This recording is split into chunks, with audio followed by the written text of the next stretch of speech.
All right, everybody, welcome back to Culz Interviews.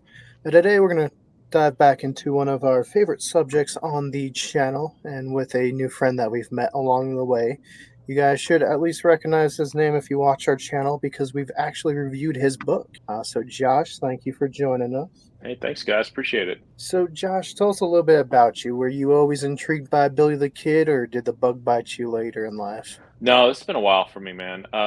I'm 45 right now. I don't mind saying it. I'm still young enough to where I don't give a damn if I say it. I grew up in northern New Mexico, so there's not really a time where I don't remember who Billy the Kid was. I mean, I would say that when it first really started interesting me, of course, was the Young Guns, like everybody else. But man, I can remember knowing who he was as far back as you can, in elementary school. So I don't know that there was ever like that defining moment for me. It's just always been there, man. It's kind of like religion to me. I don't remember a time when it wasn't there. So I wish I had a cool like revelation, like I went to the theater and saw Young Guns, which I did. But and it's just always been part of me and part of what I love. It's contagious, man. You know that. Yeah, no, believe me, Sam has witnessed it firsthand, me going insane studying some stuff. So, Yeah, and it never stops. I don't. People ask me all the time. They're like, "This guy was like 21, and he was only an outlaw for a couple years. And how are you dedicating? And like, are you not repeating all the stuff?" And I'm like, "Man, it just never stops." You know as well as I do. You could do research on just his life for the rest of our life and still not get to the end of it. It's incredible. It really is. yeah, no, luckily for us, I guess, is there's still so much unknowns with just Billy. And then Hmm. the spider web goes out from there. There's so many people involved in Billy's life that we don't know too much about that, you can dig information, even his parents and where they actually came from, or, some of the people he actually wanted to spend time with. There's a lot of I don't Hmm. know. I think people talking about like, was it Paulita? Was it someone else that he kept him in Fort Sumner?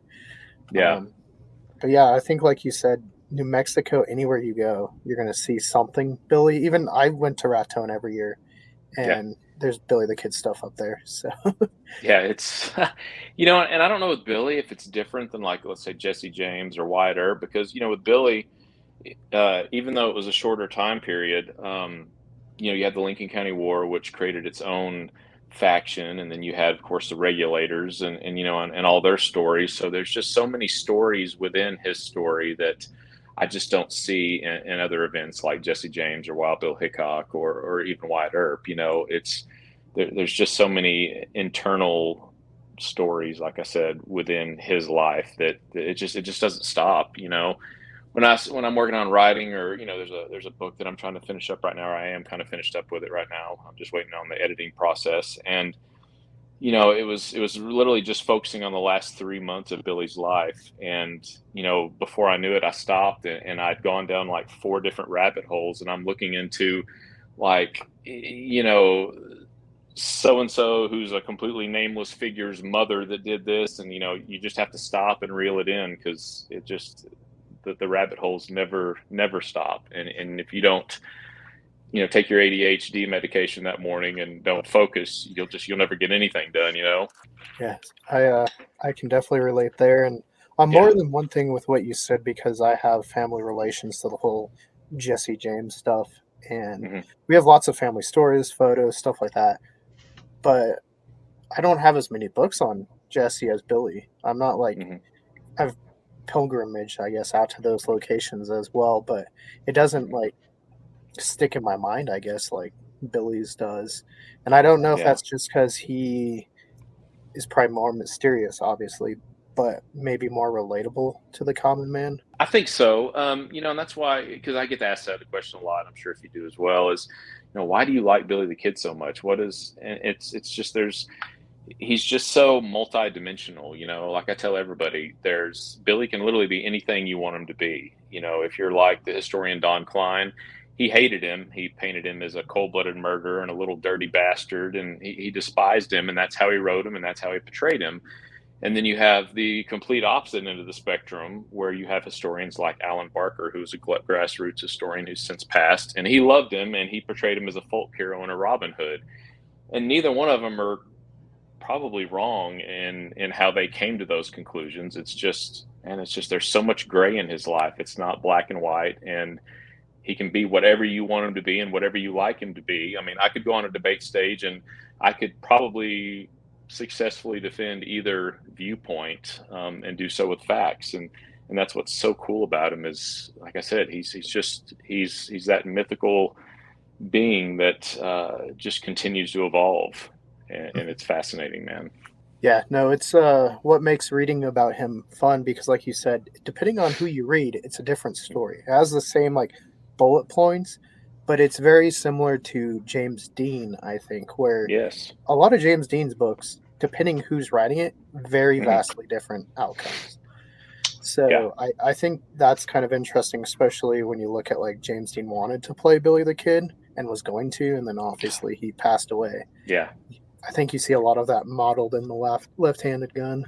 You know, there's a lot of things that keep people awake at night. And me personally, it's what I think about at night is what would that James Dean Billy the Kid movie have been like? That's what that's what I want to see. You know, that's what I wonder about.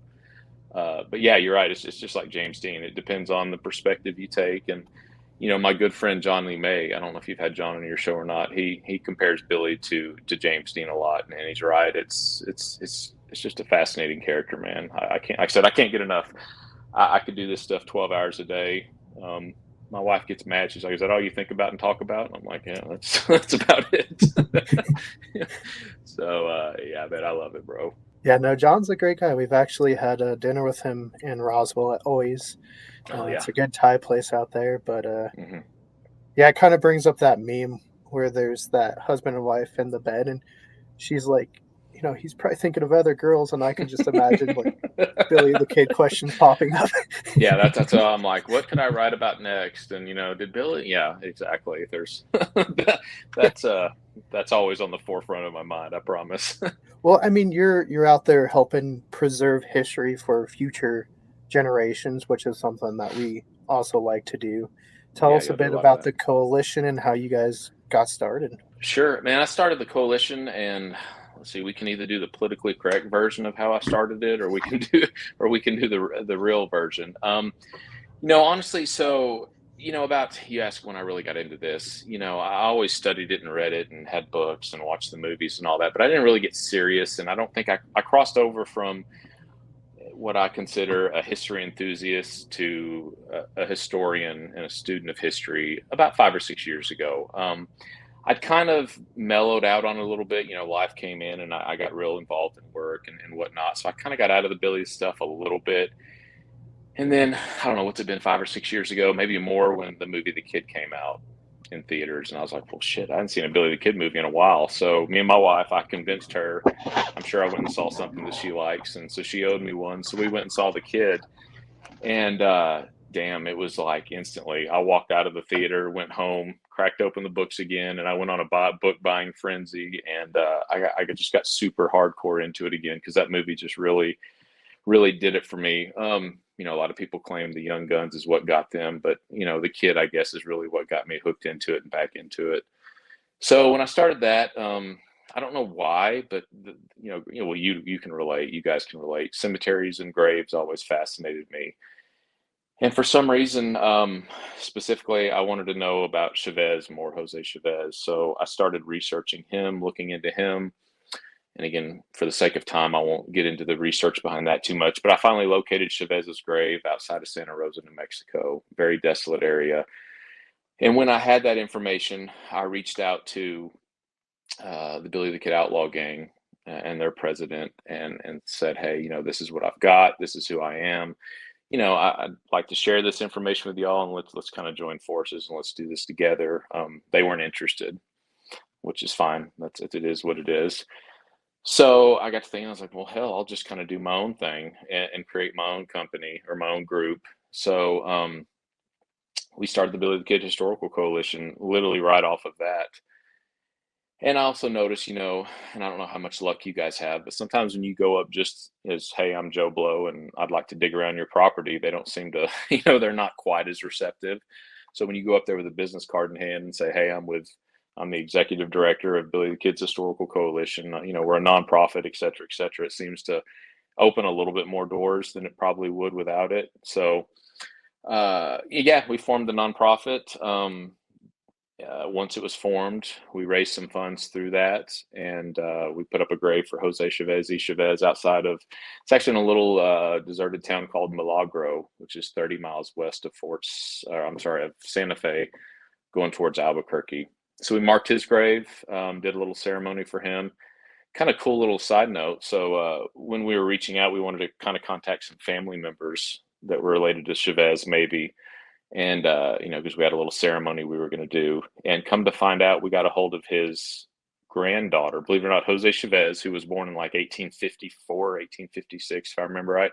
His granddaughter is actually only 57 years old. Sorry for saying your birthday or your age if you're watching. And she lives in Roswell right now, so she's Oh, actually a very young woman still, and very active and very nice. So I got to meet some of his family, and so yeah, that was our first project, and then it just kind of grew from there.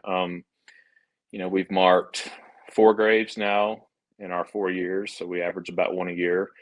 After that, we did James Carlisle. He was a deputy, deputized at Great House Tavern, and he was killed by Billy the Kid or his posse. We found his grave, which was also really difficult. We marked the grave of Wendy Cahill in Bonita, Arizona, the first Billy the Kid's first victim. And I really hate to call the guy a victim. He was kind of an asshole, and I think he got what he had coming to him. But I know he's like, yeah, I get it. But yeah, we marked his. Then we went over and we marked Tom Pickett. He's buried in Winslow, Arizona. So yeah, those are the 4 graves we've done so far. We've got a lot of other things going. I've located the grave or graves of Bob Ollinger, Bob Beckwith, and Charlie Crawford. They were erroneously dug up from Fort Stanton and moved to Santa Fe. So we're kind of tentatively working on trying to get them identified. Depending on how the federal government goes with the VA and all that, we'll see if they allow us to do anything with that. That's kind of on hold at the moment. We're marking a historic spot this September that we haven't really announced where it's at yet. But I know we've kind of talked about that behind camera. So we're marking that. I'm pretty excited about that. And that kind of brings me on that note. I have learned doing this through the 4 graves we've done, and some. We tried to mark the cemetery where John Tunstall and McSween are actually buried in Lincoln. There's the crosses there. You guys have been to Lincoln. So you go behind Tunstall's store and you see where the 2 crosses are. Well, as you all know, but a lot of people don't. That's not actually where they're buried. They're buried in the lot to the east of that, along with about 7 or 8 other people and a child. So we're trying to actually mark that and make that an actual proper memorial. We've been stonewalled on that through the state and through some of the locals in Lincoln. So that's still something that may or may not happen. I don't know. But, I learned when doing that we kind of have to keep a lot of these projects close to the vest to start with, because for some reason, people, history's a weird thing, man. They either love you for preserving it and trying to take care of it, or they don't, or they hate you because you're doing what they either don't want to do or they're too lazy to do, or for whatever asinine reason that completely defies logic to me, they want to just leave it completely as it is. Which I don't know. I think we should be honoring it and marking it and preserving it. But some people don't see it that way. So unfortunately, on a lot of these projects, we've learned that we just have to, we do what we do, and once we do it, then we kind of talk about it. So that's why we're kind of not really advertising what we've got coming up in September, and I'm pretty excited about it. I wish I could, but I'm just afraid people will try and tamper with it and mess with it or sabotage it, and that's really sad. I wish it wasn't that way, but it is what it is. So yeah, that's part of what we do. Obviously the preserving and marking the graves and historic sites is the primary focus, but we do a whole lot of research also. Preserving and protecting history is not just about marking sites. It's about finding new information, correcting old bad information. So much of Billy the Kid's history is still based off of, a lot of the fiction in Garrett's book, Walter Noble Burns' book, The Saga of Billy the Kid in 1926. I mean, so much of that is just bad history, whether it was intentional or just not available at the time. So there's so much history to correct. There's just so much that's available now that was not available, and you had the big heavy hitting historians like Frederick Nolan and Utley back in the 80s and 90s that were really, doing groundbreaking stuff at the time. And I'm not to discredit anything they've done, but since they've passed and retired, etc., there's just the internet, and there's just so many new things that have opened up so many windows to all of us that have enabled us to, to research and discover things that, that just wasn't really an option 30, 40 years ago. So, there's just so much to still learn. I've heard people in the past say, well, there's just nothing else to uncover. There's a pretty well-known podcaster and YouTuber out there now that still dabbles in Billy the Kid, and he's said that multiple times. So there's nothing else to discover. Well, you're not looking very hard, because I mean, we've all had enough conversations behind closed doors, and as well as I do, I've got so many damn projects and things that I need to look into that I will probably never get to it all. So to say that there's nothing else to uncover in the world of Billy the Kid, or probably any Old West character, is just ignorant, man. So yeah, I kind of rambled on, and I think I answered more than you asked for, but but yeah, that's what we do, buddy. We put out a journal every year, which I guess we'll talk about here in a minute. We do a quarterly newsletter. We have our own website, btkcoalition.com. On the website, we put up blog posts that we just have so much material that, we don't have a chance to put it all in the journal. So we have our own website. We have 2 Facebook pages. We have a sister page that James Townsend helps run. I know we've had James on your show a lot. We have our Chasing Billy YouTube channel, which is a product of the coalition, however you say that. So, we're getting into Twitter now. We've got, I think Snapchat's about the only thing that I refuse to bend on and be a part of because I'm not a 14-year-old girl and I don't want to stir up drama. So I stay off of Snapchat, but yeah, man, that's, I've got more stuff to do that I can keep up with. No, I hear you there. We have so many different videos that me and Sam have started, and we're like, yeah, we'll finish that. We have some that are like 3 years old at this point. I mean, you can see, maybe if I go that way, there's our buddy Jeremy as Billy the Kid. Mm-hmm. We had him and Grayson played Pat Garrett. We went to some locations, filmed, and that's about as far as we got with that one. So. Oh, I know, man. I know. I talked to James on the phone earlier today, and we were talking about some manuscripts and some other book projects. And I think just between he and I, we've got like 3 of them that are just sitting there that we just need to get back to at some point in time. It's crazy. I wish somebody pay us to do this, because then that might be a lot more productive. Hey, I think, with some little bit more legwork, everyone will get there. When there's a good product, people watch it, and I think you guys have a good product. So I think you guys will get there. But yeah, like you said, there is still so much to learn. That's why when people have said, there's nothing, or, there's a lot of walls and obstacles you have to go around, paywalls and stuff like that. Yeah. But I think if you're willing to make the treks, or, pay a little bit, you'll be able to find stuff. I wish it was more accessible. There's a lot of stuff that, me and Sam have come across where it's like, oh, that'd be really cool, but you have to like go out there and they won't like send you any event. And it's just like, okay. So It does slow down the research, I think, at times too. No, absolutely. Like the National Archives website, for example. I mean, God, I don't even mess with it hardly. It's just so complex, and the way it's structured is so hard to get information out of.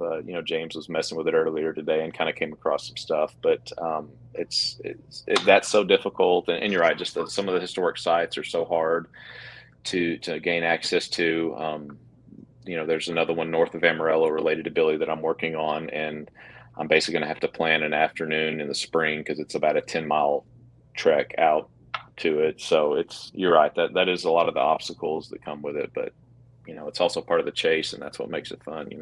It's like tornado chasing in a way. There's a thrill to it, and then when you find it, yeah, and then you're like, oh shit, what do we do now? Yeah, what do we do? Like, well, it's here. Champagne, maybe. Yeah, there you go, and then run like hell. Yeah. Bigger pit.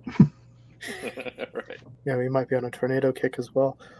So tell me a little bit. I mean, you've found some historical sites you've written in the Right. coalition journals. You want to talk about those ones? Yeah. So we've put out 4 journals. The first 2, I'll be honest, we were still kind of learning what we were doing, so they're not great. I think we made like 100 each, and they're out of publication now, which is probably a good thing. They're not that great. The history in them was okay, but we didn't really know what we were doing yet, so they're not that great. So the third one's when we switched over, and it's a lot better. And then the fourth one, of course, and we're working on the fifth as we speak. So yeah, the kind of the big finding, or let's just say my favorite finding, the favorite thing I've done is I located the gunfight location of Coyote Springs. Coyote Springs, to the novice, is probably not overly well known, but to a lot of Billy the Kid fanatics, it's untalked about or not as well advertised or mentioned gunfight that took place 6 miles north of White Oaks between Billy the Kid and his group. There were 5 of them, and a posse out of White Oaks. And when they came into to Billy the Kid, they rode up on Billy the Kid's camp, which was at Coyote Springs. That's kind of where Billy the Kid kept a little holding camp at, where he kept some stolen livestock at and whatnot. And that was kind of his base of operations, so to speak, north of White Oaks. And when the posse rode up on him, kind of surprised them. There was a gunfight that took place. Nobody was killed, surprisingly enough, but 3 horses were killed, shot out from underneath. Billy Wilson, Billy the Kid, and Deputy Hudgens, I believe, if I'm remembering correctly off the top of my head. So I spent quite a bit of time, several years, researching that, trying to locate it. Again, for the sake of time, I'll kind of expedite the researching process, but finally located the site. It's on National Forest land about 6 miles north of White Oaks. Went out there, took a team out there. We excavated the site. And a lot of people are like, well, how do you really know that this is the exact location? Which is a fair question. Well, one of the key things that really hammered it home for me and convinced me, despite the geographics, a lot of geographic stuff lines up. A lot of historians like Fulton had some information about the site and whatnot, newspaper accounts of the site, which kind of help us narrow it down. But specifically when I got there, one, we located remnants of what appeared to be an old hideout of such. Again, we photograph it and show it in the journal. And then what really excited me is we found 3 sets of horseshoes, as well as iron bits, that go in the horse's mouth that were adjacent and laying with the horseshoes, some were buried anywhere between an inch of dirt all the way down to 4 or 5 inches of dirt.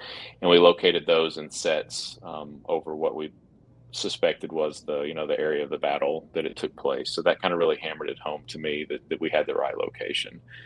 So yeah, in our third journal, we showcased that investigation, that deal, lots of photographs, all sorts of stuff of us there at the site.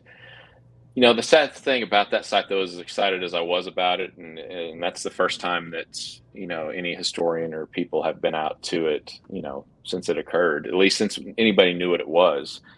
It's just so hard to get to. I mean, it's on National Forest land, so it's public land, so anybody could get to it, but you have to go through a bunch of private land to get to it.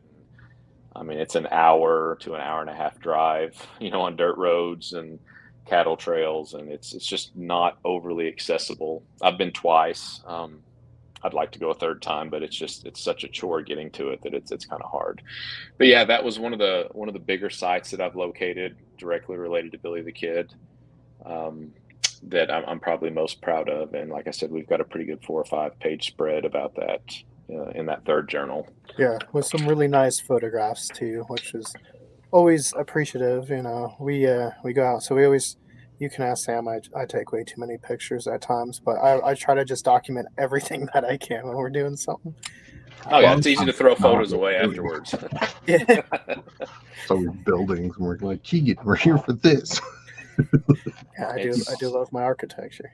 Yeah, it's easy to get distracted. But yeah, that's why we make the journals, man. For me, I'm old school. I like tangible things I can hold in my hand. I like the books. It just wasn't enough to put it online and leave it there, because I don't know, it didn't feel right to me. So we started creating the journals to showcase our research and our articles. Our research, our writings, our findings. So, unlike the journals unlike our journal and other, we'll just say Old West magazines out there now, there's not that many obviously anymore, but I try not to, we try to include a couple articles for the novice out there and, just some basic Billy 101 stuff. But the majority of everything we publish is brand new information that's based off our research, our discoveries. I don't personally find it overly entertaining. I don't want to pick up an Old West magazine and read a rewritten version of the same story that we've heard 500 times. It's a little tiresome for me. So that's why we try to focus on, like I said, all brand new information, new stuff. I mean, in the fourth journal, James has an article on Houston Chapman and new information that he discovered on him. I mean, we showcase what we believe to be a brand new photo of Joe Antrim. And I don't mean like a new photo like all these clowns on social media that have 500 pictures of Billy the Kid. This has got solid provenance and whatnot to support it. So yeah, we try to bring nothing but new stuff to the table. That's what I think separates what we do from everyone else's. It's also nothing but, we'll have a few small ads in there, like John Lee May's book we advertise, or Roy Young's book we'll advertise. Cochise County Travelers is one of our favorite podcasts. Mike runs that. We advertise for him, Tombstone Epitaph. But other than that, there's no, you're not going to find advertisements in there for turquoise wolf jewelry and Native American headbands and Wrangler jeans and everything else like you see in some of the other magazines. So I'm really proud that we're able to do that. So yeah, man, that's kind of, the journals in a nutshell. Each of them run about 40 to 45 pages. The one I'm working on right now, that we've discussed, it'll be our 5th year. So we're going to do that one real big. It's pushing 100 pages right now. We've got articles from, James Mills has an article that's in there on Fort Sumner that I'm pretty excited about. David Thomas will probably have an article in there. So yeah, we're bringing in some other historians that can contribute to this as well. So it's not just people reading me and James and Doss's stuff. But yeah, man, that's kind of what we got going on. It's more than I know what to do with. Hey, it's all good stuff. I know in your 4th one you had your top 5 Billy books. Has Yes. your rankings changed since then? Probably it has. So when I brought that out, and to justify why I've changed my mind a little bit, when I posted that, so one of the things that I tried to do, because I told you we had the 1st and 2nd journal, and those went out of publication. So some of what I've tried to do is take some of the things out of those 1st and 2nd ones and reintroduce them into upcoming journals. Because people ask all the time, well, hey, can we get them? And again, they're out of publication. So that article on my top 5 was actually in our very 1st journal. So yeah, my thoughts and opinions have changed a little bit. If I was going to do that again, I would definitely add Roy Young's book and Kurt's book on Chasing Billy, which me and James laugh about it. I think they stole the name from our YouTube show, but I don't know. We'll fist fight over it later when I see Roy again. But Roy's book and Kurt's book is phenomenal. I would definitely add that to it. I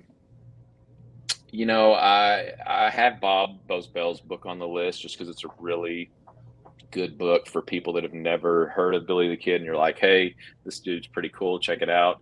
It's sexy, so to speak. It's catchy with the eyes. The information, it's kind of basic, but I do like that book just because it is good to get people kind of started a little bit, down the right way. So yeah, as far as what books I might take off the list, I don't want to hurt anyone's feelings, so maybe I won't throw that in there. But I will say that Roy's book, probably, if I was going to list a top 5 books, I would definitely probably put Roy and Kurt's book on there right now.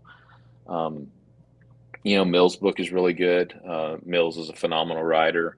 That book reads almost from a history. He's such a good writer that it almost reads from a historical novel standpoint. So that makes it really easy to read. So yeah, that book is up there as well.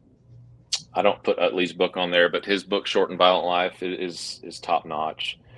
So yeah, I don't know, man. I've got, as you can kind of see behind me a little bit, that's about 1/3 of my Billy the Kid library. So I've got a lot to choose from. I think we're actually, which is kind of a dick move, but I think we're going to do it anyways because, kind of stepping on feathers is what we do. But I think on one of our next shows coming up, me and James are going to do the top 5 worst Billy the Kid books. So, we'll see how that goes. Right now, off the top of my head, I think all the authors but one are dead. So, I don't know. But we look at so many books that people are always asking, is this book good or is that book good? So I think we're gonna do the top 5 worst Billy the Kid books, and we'll see where that goes. We'll see. Now, when you talk worst Billy the Kid books, is it Billy the Kid historical ones, or maybe those kind of like fan fictiony ones where people might have claimed to be Billy the Kid? Are those also included? Me and James need to discuss some ground rules. I'm going to go ahead and give a spoiler alert here. My intention was to include the autobiography of Billy the Kid by Dan Edwards on the top 5 worst list. And the reason I say that and I won't make this a brushy episode, but that book has done so much damage to the true history of Billy the Kid that it deserves to be on the list. Despite that, even despite the fact that I have a difference of opinion about whether he was not Billy the Kid, his history is horrible on it. I mean, he gets the first sentence of the introduction wrong when he says Jesse Evans walked out of prison a free man and later became Joe Hines. I mean, Jesse Evans escaped from prison. He didn't serve his sentence. So his history is absolutely horrible. 2/3 of the book is literally, I don't want to say plagiarized, because to his credit, he does say that he's getting it from Morrison, but 2/3 of the book is literally an exact copy of Alias Billy the Kid that Morrison wrote. There's quite a few punctuation, grammatical errors in it. So it's just a terrible book overall. I mean, and again, some people don't like the fact that I'm shitting on somebody's work that's still alive and trying to make money off of that. But, don't lie about history and I won't attack your book. So, I don't know whether or not we may leave that one off, just because, again, I want to kind of focus on, I try not to dive too deep into the brushy stuff because I try to stay pure to history. So now maybe we'll leave that one off. I'll try to leave novels off too, because there's a lot of the novels that I've not read. I'll read some historic novels on Billy, but I don't read a lot of them. And the ones that don't try to stay true to the story, I don't read those either. I have enough trouble keeping facts straight in my head. I don't need to bastardize it by throwing in bogus information and then try to separate that. My brain struggles enough as it is. So yeah, I think that might be next Sunday's episode. We'll see. Unless James uses more common sense and logic than I do and vetoes it, but that's usually not the case. We usually it's I don't know. There's usually not a overwhelming mature voice between the two of us, so we'll probably still do it. Yeah, no, I've often wondered how I would rank the Billy the Kid books I've read, because I always give a rating and then I look back, I'm like, I don't know if that rating is still good. It's been like 3 years since I've read it. I mean, Right. I don't know, but like yeah. with books, like, what do you think makes a good book? Because like James Mill's book is 700 pages, but so is Dale Cooper's book, but one reads much easier than the other. So what do you think makes God, it yes. easier? Jeez. Well, for starters, don't repeat the same information 500 times in the same book like Gail Cooper does. I've got most of her books. I don't have every single one of them, but I've got most of them. And if you put them on a bookshelf, I'm going to lean back to show you how much space it takes up on the bookshelf. And you could probably write it in a book this thick. It's just literally the same stuff. So, as far as what is an absolute must, and is another reason why, not to jump back on him again, but another reason why I would rank Dan Edwards' Billy Kid, an autobiography so low, is there's no footnotes, there's no endnotes, there's no sources cited. It's absolutely criminal to write a book that you want to claim as nonfiction and not cite your sources. So that's a must, and that's a red flag to anybody. I don't care what the topic is.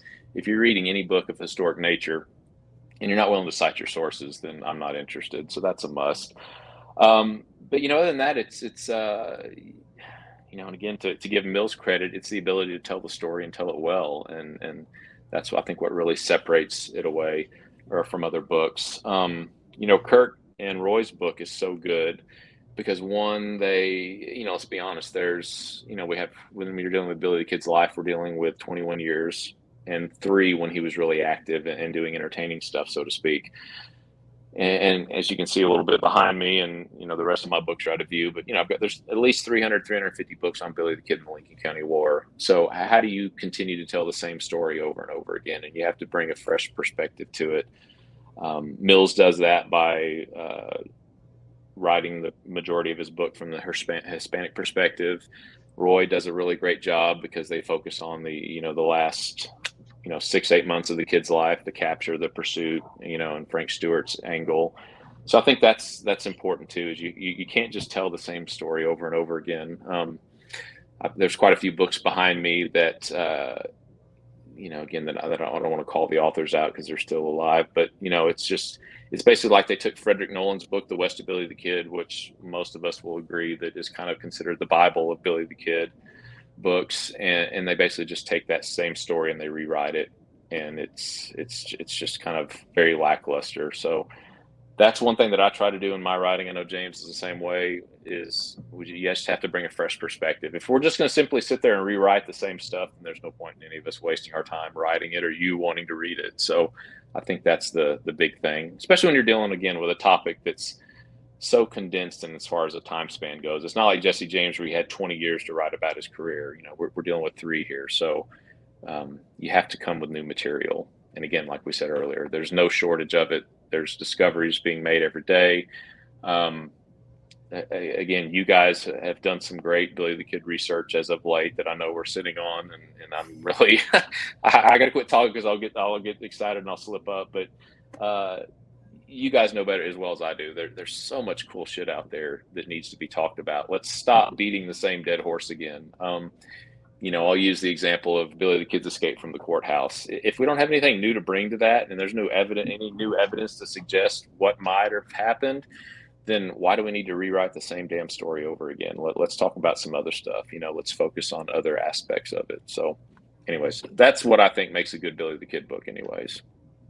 Talking about not slipping up, we were filming an episode last night. I won't give away the location because I don't. Right. We drove by a certain other location, and I was like, Yeah. there it is, Sam. There it is. I know. It's so hard, dude. It is so hard. I mean, the one coming up in September that hopefully you guys will be able to attend to. Man, we've got some really cool people coming to that. And I mean, there's been a lot of work that's gone to that. We've got a gorgeous monument that's going to be set out there. And it's like, damn it, I just want to freaking talk about it. But man, I'm telling you, people, it's just weird. And again, even though you can clearly see over the last 30 minutes that I'm not above talking shit and calling people out, I'm trying to not be terrible about it. And I mean, man, we've put up some of these graves and like people will hate on us, like just literally like, why are you effing with it? Why are you messing with it? Why are you, they don't like the way the headstone looks. After we put up Cahill's grave, beautiful headstone, and that was a lot, or not Cahill. There's another story with that, but when we put up Carlisle's grave south of Corona, after we left there, I went to the hotel, then went to a buddy's house, Steve Cedarwall. He lives in Capitan, New Mexico, and I'm literally sitting at his kitchen table, and we're drinking whiskey at like 8 o'clock that night, and his phone rings, and literally he's like, yeah, he's here. He's like, all right. He goes, hey, this guy wants to talk to you. I'm like, I don't even know who he is. And he hands me the phone, and this old man, and he's ripping my ass, like calling me everything you can imagine, cussing me up one way and down the next because he saw a picture of it, and at the very bottom of the back of the headstone I put dedicated by Billy the Kid's Historical Coalition, like that big on the bottom, and he said I was a disgrace because we're putting our name on a headstone. I'm like, damn. I mean, like, okay, whatever. When we marked Wendy Cahill's, they got mad because I don't even remember. Oh, because we marked it because the old one was historic. I'm like, well, it's also a sandstone rock that's like this big and it just sat there. So you're not going to please people. And and those people in particular, had they known about it ahead of time, may have tried to sabotage it. So yeah, so it's frustrating, but because it is, you want to advertise, you want to talk about this stuff, and you want to, especially a lot of times, some of the stuff, we would like to advertise because it's a way to build, it's almost want to do it as a fundraising deal to get help paying for it, because we have, people do donate funds and all that, but you kind of run the risk again of, even though that is somewhat helpful, you're going to piss somebody off. And the Billy the Kid community is a very small community, and everybody knows somebody, and somebody knows somebody, and you just run too much of a risk of people trying to sabotage it. So that is the sad part about what we do. But, when at the end of the day,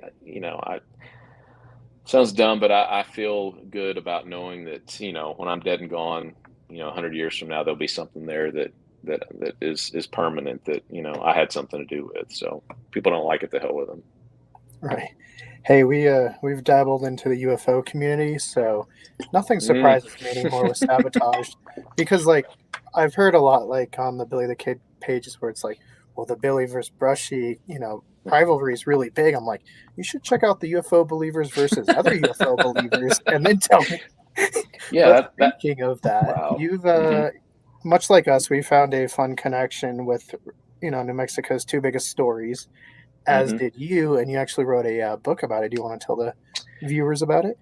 Yeah, I like to brag that I have the number one best-selling Billy the Kid Billy the Kid Aliens children book in the world. It's the absolute.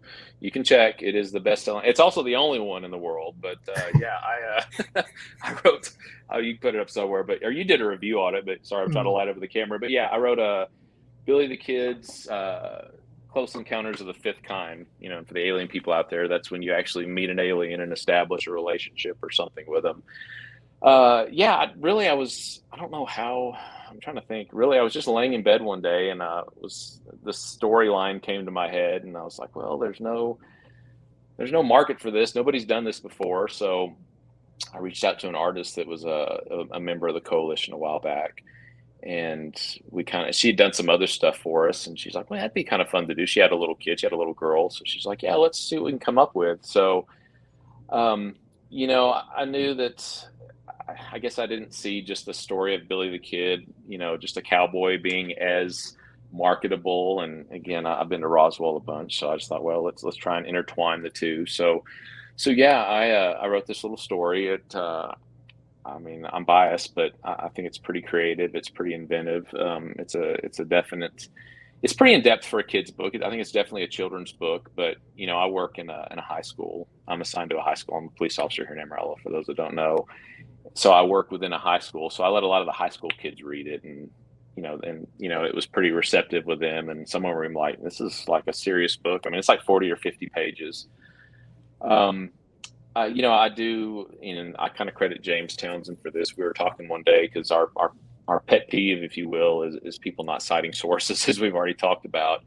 And James is like, this is when I was in the process of finishing this book up. And James is like, I'd cite every sentence I wrote if I could. We're just making jokes. And I was like, well, hell, I'm going to cite my kids' books. So I actually went through and even though it is a story about, and you've read it and you reviewed it. I don't know how many of your viewers now remember that, but despite the fact that it is Billy the Kid meets an alien, Billy the Kid and the alien follow the same basic storyline that makes up Billy the Kid's life. It's just the alien is involved with him and goes on these adventures with him. So every single page, I footnote what inspired that and what actually happened at this event. And we even talk about some of the Roswell crash landing stuff and how it occurred outside of Corona and all that. So yeah, it's not only is it the best-selling Billy the Kid's children's book in the world, it's probably the only children's book with about 10 pages of footnotes at the end of it. So I don't know what the market is for that, but it was a fun project. yeah, I um, enjoyed it. yeah, we've actually I don't know if I've told you this or not.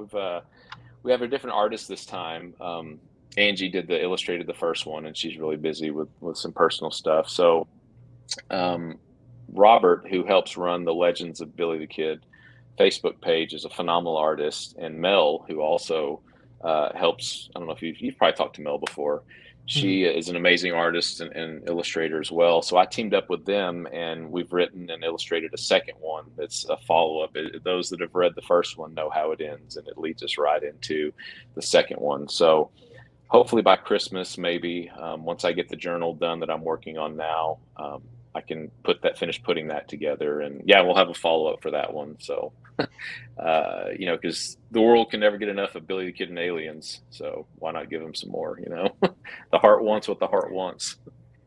Yeah, I'll say it was. I think it was during pandemic because you got to work from home and stuff, and Yeah. I don't know what I was doing, but I read something about Brazel connected to killing Hmm. Garrett, and then I texted Sam. I was like, we are meant to do this. Like, this makes sense. Like, It you love does. aliens, I love Billy the Kid, and it works together, and like, it's the craziest thing. And, I mean, and that really is kind of weird. You never, I mean, my ridiculous book aside, you never would think that there would actually be a connection between aliens and the Roswell, crash landing, etc., and Billy the Kid. But there is. It's just, it's the best of both worlds. Right. And I don't claim to know a lot about the alien deal and Roswell and all that. I've done a little bit of research, but you know, I don't know. I just figured let's give it a shot, and it's done pretty well, I guess. Hey, Billy the Kid does well. I can say that personally from analytics on the channel. I've actually been talking. We have a buddy, Johnny Jenks, who does Ghostbuster films, Hmm. and he wants to do a Billy the Kid one. And I was like, yeah, you should. It probably would do great. We can help you Really? out there. Yeah.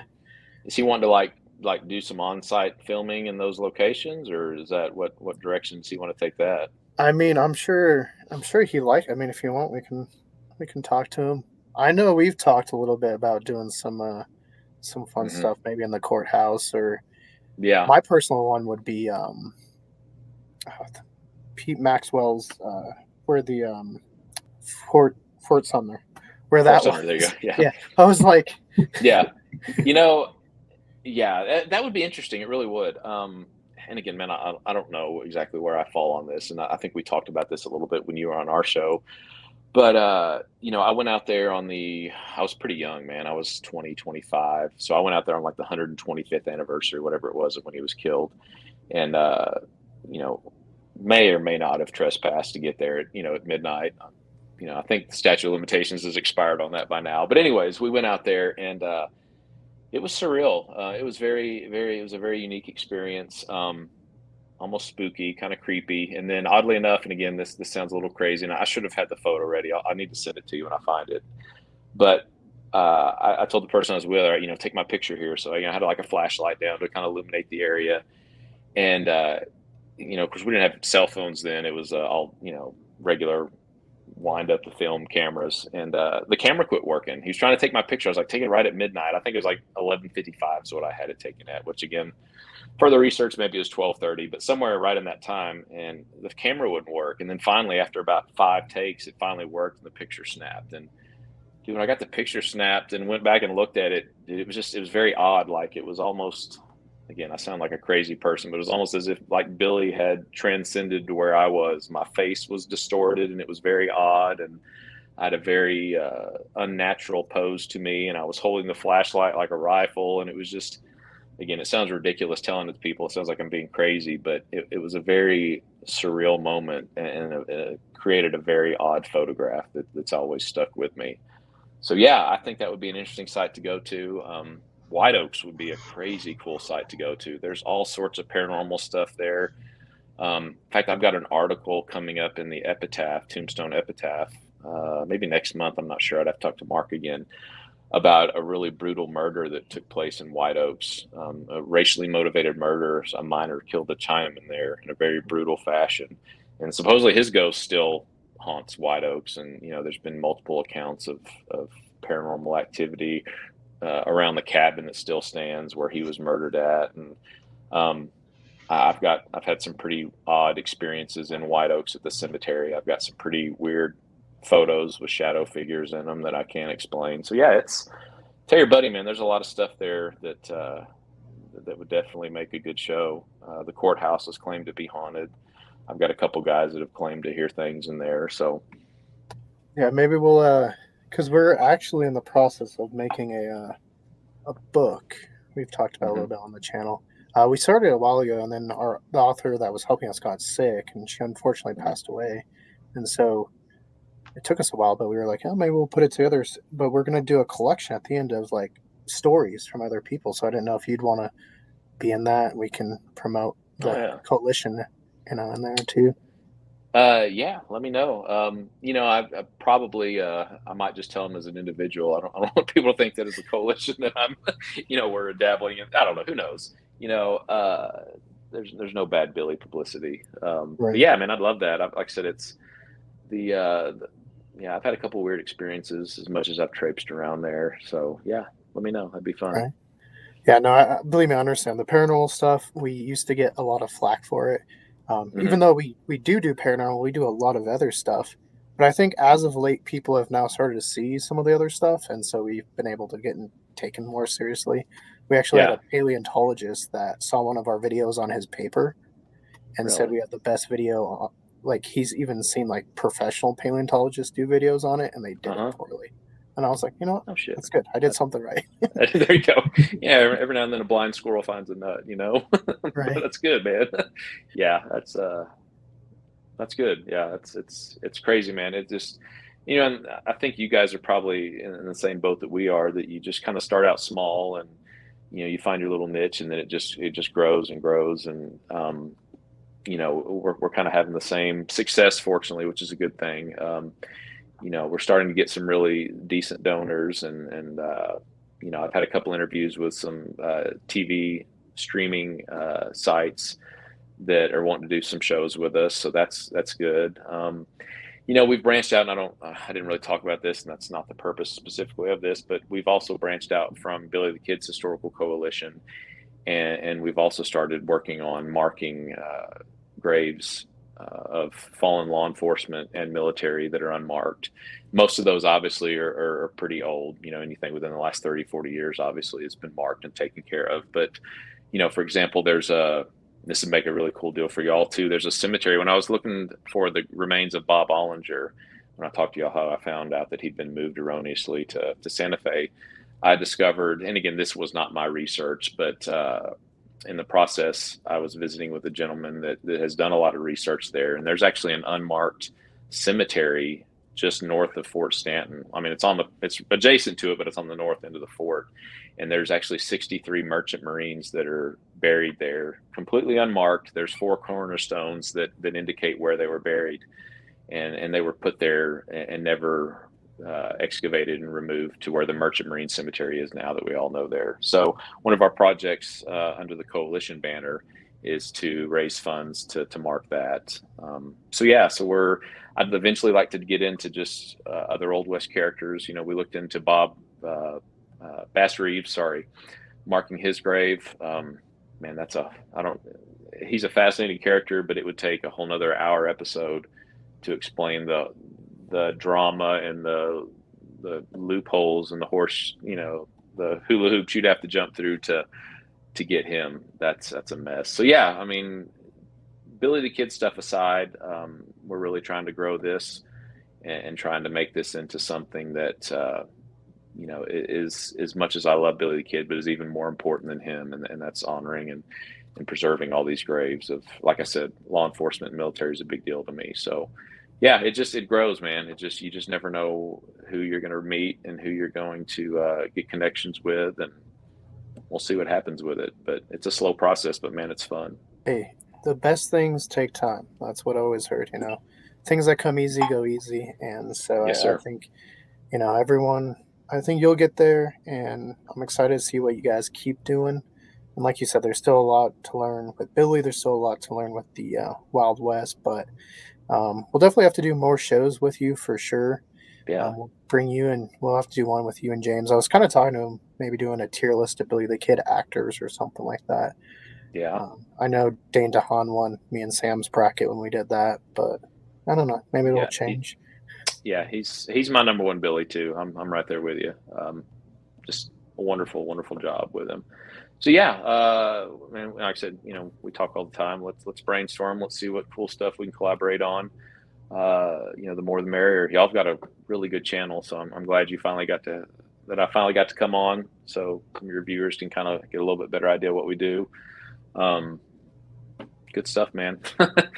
Yeah, Yeah, like I said, I'm I go on for excited hours, you're man. able to. What's that, buddy? I said I'm excited that you were able to. We've been talking for a while, and Oh yeah. both of us are just busy, and life gets in the way. But I'm glad we were able to today. Before you leave off, though, do you want to tell people again where they can find you, as well as the shirt you're wearing? Yeah, that's so we make our own merchandise also. So Billy the Kid, make New Mexico great again. I have to, unfortunately, we talked about people getting mad about stuff. I caught some flack with this shirt from some of the left saying I'm supporting Trump, and it has absolutely nothing to do with politics. It's just a catchy shirt, and Kind of a jab, honestly, at New Mexico, because New Mexico, up until lately, they have gotten better, has done kind of a poor job of preserving Billy's history. So yeah, we have, if you go to our website, www.btkcoalition.com, you can, we've got a store there. We sell merchandise. We've got 3 or 4 different shirts, mugs, our journals, my children's book that we looked at, coffee cups, decals, all sorts of cool merchandise. Um, Everything we make off of that goes directly towards the projects that we do. So again, we are a nonprofit, so everything that goes towards that does help these projects out. So yeah, you can find us on our on Facebook, Billy Kids Historical Coalition. We've actually got 2 Facebook pages, a business page and then a group page that you can join, contribute. We talk a lot of Billy the Kid history. We've got our YouTube channel that Cardi K James is the main host of that, and that's Chasing Billy, which again is a product of the coalition. And we share all sorts of stuff on there. You guys have seen it, and y'all do a great job of plugging us. We appreciate it. We just hit 1,000 viewers, so I'm pretty excited about that. That was a big milestone for us. So that's growing. Yeah, man. Journals. I'll have a book on John W. Poe, Deputy Poe, coming out hopefully October, November. Again, that's in the editorial process right now, and then it'll go to the publisher. So, dude, I got so much stuff going on. I'm sure I'm forgetting some of it, but yeah, that's it.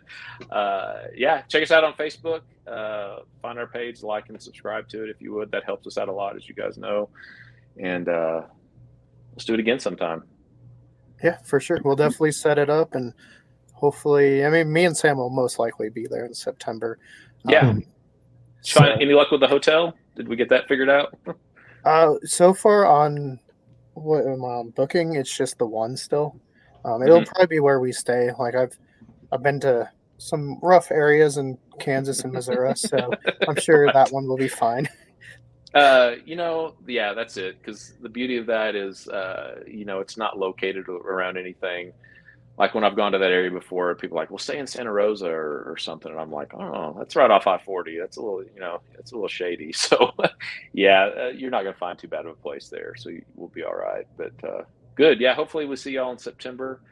And then I can quit hinting around about it, and we can do a cool show. Hopefully y'all can get some footage while we're there and do your own thing with it. And let's keep going. Let's keep putting our heads together and making cool shit happen. That's what I like. Right. Yeah, I think we got some cool stuff on the horizon. We can't say nothing, but I think... Yeah, I know. I know. I'm waiting on that article too for the journal, so I need you to hurry up and write, sir. Oh yeah.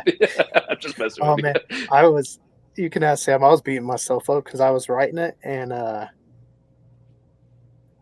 it was okay, but I like to write, and so it was just making me mad how it was coming off. I was like, this sounds bad, so I had to just scrap it completely. Yeah. You're right, and it's hard. And I know we're just rambling on here, but if you haven't done a lot of that, or if this is the first time you've really started dabbling and writing about your research, it's totally different than writing about a historic story that you like or something. Man, it is hard. There's an art to it, and sometimes it takes 2 or 3 goes to get it right, because like the Coyote Springs article that we referenced. Man, I struggled with that because it's hard trying to narrate something through a timeline and make it flow the way it needs to and convey what you're trying to say. So we'll get there, man. But I know it is hard. It's a different type of writing for sure. Yeah, no, we'll get there. I enjoy writing. I also think it was my being sick that hindered it, because I don't know. It just made me not be able to remember things. I told Sam, I knew I wasn't feeling good when someone at work asked me a Billy the Kid question, and I went blank, and I was like, all right, something's wrong. It's unexcusable, sir. You're kicked out of the club. All right. Well, cool. Josh, thanks again, guys. Man, this is great. Appreciate y'all. No problem. Yeah. Talk to you soon. All right. See y'all. Bye. Peace. So once again, Sam and I want to say thank you to Josh for joining us on this awesome episode of Culz Interviews. We had a ton of fun, and guys, make sure you go check out the Historical Coalition. We'll put links in the description below, and go check out his book. But lots of great information there on the coalition, in their journals, on their Facebook page, on the website, and as well as Chasing Billy, the podcast, which hopefully you guys have already checked out because we've had James on as well. But until next time, guys, for more Culz interviews, click that link to your left. For more about us here at Culz Paranormal, click that link to your right. And don't forget to hit that like and give us a subscribe. And let us know, did you learn anything from this podcast? And is there anything Billy the Kid you'd like us to talk about? Tell us in the comments below.